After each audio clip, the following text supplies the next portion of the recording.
Have you ever felt like something was holding you back and you couldn't figure out what it was?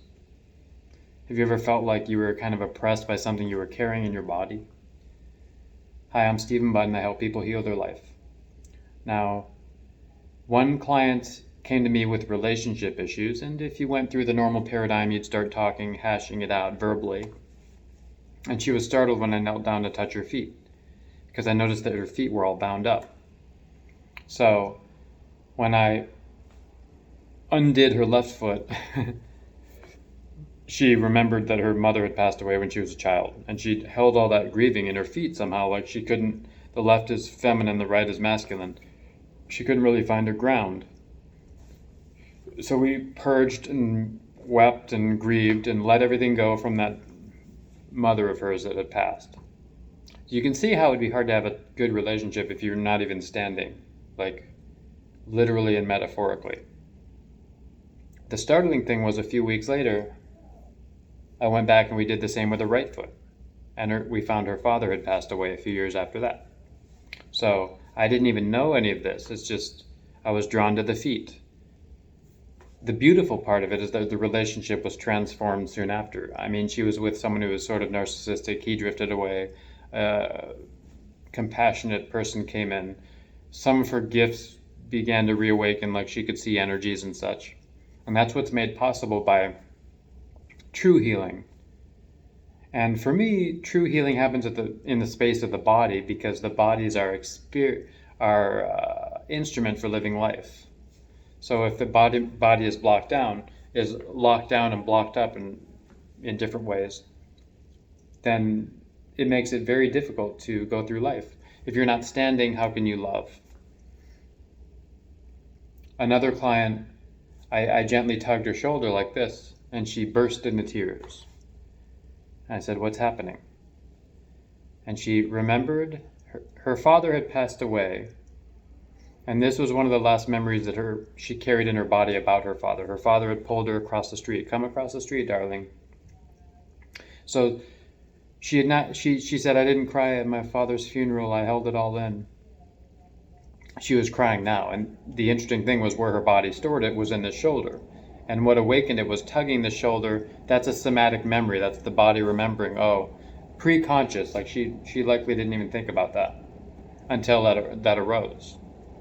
So that's part of the beauty of this somatic work. What happened after that is she was able to get married and get in a relationship. Again, a relationship theme comes up, because when the body is locked down and armored, as in the Wilhelm Reich work and other work, how can you love fully? You know, you're blocked. So she had been with a partner many years, and yet was kind of holding him at a distance, and then they were able to get married, have children, etc. soon after. Because one of my favorite pieces of this healing work is the dramatic transformation in relationship. Like, relationship is where the mirror of our interior world shows up, and the relationship is the first and most profound part to transform when we get up. I was working with a client, and I touched her ribs here, and she remembered being shot, and she was saying, "I don't want to die, I don't want to die." I'm like, "What's happening?" Like, "My lungs filling up with blood, I don't want to die." She was on a mat. And I said, "Just let yourself die." She was like, her body was pleased to hear that, because it was like, "Oh, I don't have to struggle anymore." Then she laid back, and this complete serenity came over her, like I've never seen ever. She was like a Buddha. She was like perfectly serene. And then from tears of grief to tears of joy, I say, from fracture to rapture, this wound, you can start to ponder on the implications of this. Like, how can your body, if this was a past life memory, how could it carry this wound? Soon after, she changed careers, she relocated, she met a man she could really love after many years of suffering without that. So, what are you resisting that you just need to let complete in your body? That's a lot of the theme of the work we do. Like, if you're resisting grieving, or you're resisting feeling the loss of someone, or you're resisting something you don't even understand, that's going to really impact the equation of your life. It's very difficult to get out of that without going into the thing. It's like this It's like the seed. I recently heard Myron Golden say the tree needs to grow gravitropic down when you put a seed in the ground before it can go phototropic upward. And this is like a beautiful metaphor for the fundamental paradox that is life. The thing you don't want to feel, how do you get that out of your life? You go in and feel it completely. Let it burn up. It's like throwing something into a fire, letting it burn to a clean ash, and then you're done with it. If someone says, I've cried about this so many times, I'm like, well, let's do it one more. Because it's a full embodied sort of crying and processing and shaking that we don't really get to without that being facilitated. A lot of times I just guide someone to crying on Zoom or something, and some life issue is healed because they didn't get to do that fully themselves. When I said what you resist persists, there are a lot of silly slogans, and they only really anchor in once you feel them in your body and you're like, oh yes, now that's true for me. Before it was just words.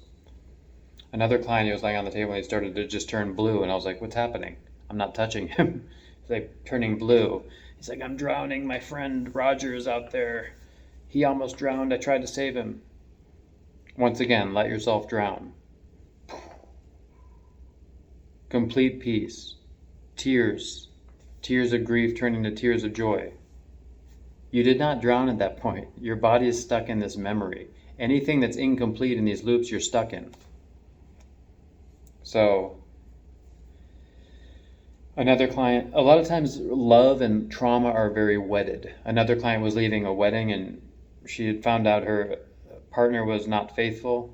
It wasn't their wedding, but they were in the audience. And then while driving out, she crashed and slammed her sternum into the steering wheel, and it cracked it. Broken heart, armoring, sternum. Start to weave the words together that come up around this. So as we touched that, she hadn't even really thought about that. It was just scar tissue from 1,000 years ago. Touch it, boom, the memory. Effusion of tears, boom. That's how it goes. So you think this thing's like deep in the past and it's right on the surface. So whenever you're interacting with someone, this thing that's right on the surface is what you're talking through. You're like a walking wound, a talking wound, and a wound that attracts like a magnet other wounds. So how are you going to heal that? I mean, when I first had my experience of a broken neck, that's how I got into that work, because people started touching.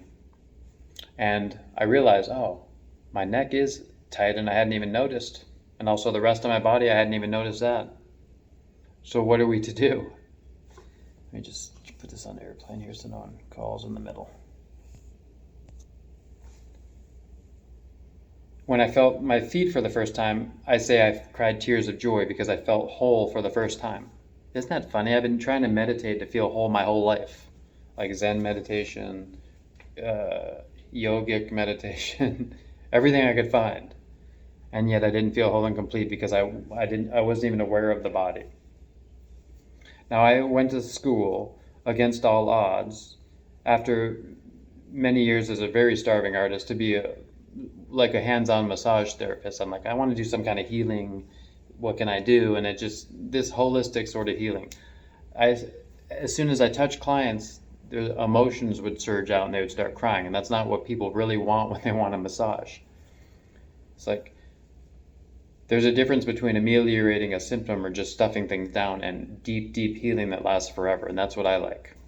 So I just made this pivot and trained in that for 3 years.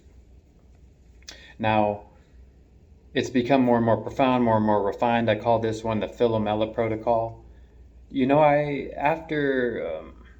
had a near-death experience when I broke my neck. So I came with eyes aglow, broken but awake. And I can entrain some of that into people now through touch. Through not only touch, informed touch and conversation. So we clear out those blockages from you and you become awakened. At least awaken to another state.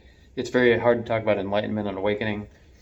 It's just, it is what it is. That's what it is. You're going to go up in frequency because now you're living with the frequency of the wound kind of dragging down the frequency of your higher self. You need to, once you clear that, you can float away. And that's the beauty of it. That's the beauty of what's possible. I call that the Philomela protocol. There's a myth about that, and that's the nightingale. And after I broke my neck, I heard this song, and I knew things were different. It's this fascinating, just kind of interweaving of like these different experiences. I'd had an awakening experience many years before on a beach, couldn't hold the frequency. Ocean came to break my neck. That's the story. And now I help other people wake up more and more. So if you're sometimes burdened and sometimes suffering and feel a heavy weight on you, feel like something's holding you back that you can't quite articulate and doctors can't find and no one understands and you've tried everything, then you're in the right place. So I'll put a few links in the comments. One is the Love of Life Challenge. That's where people start with me. And I have a few books as well. So I'm so glad you're here. I'm so glad you're still on this healing journey. I'm so glad you still have faith in the healing path. If this resonates with you, you may be in the right place. I'll talk to you again soon. Thank you.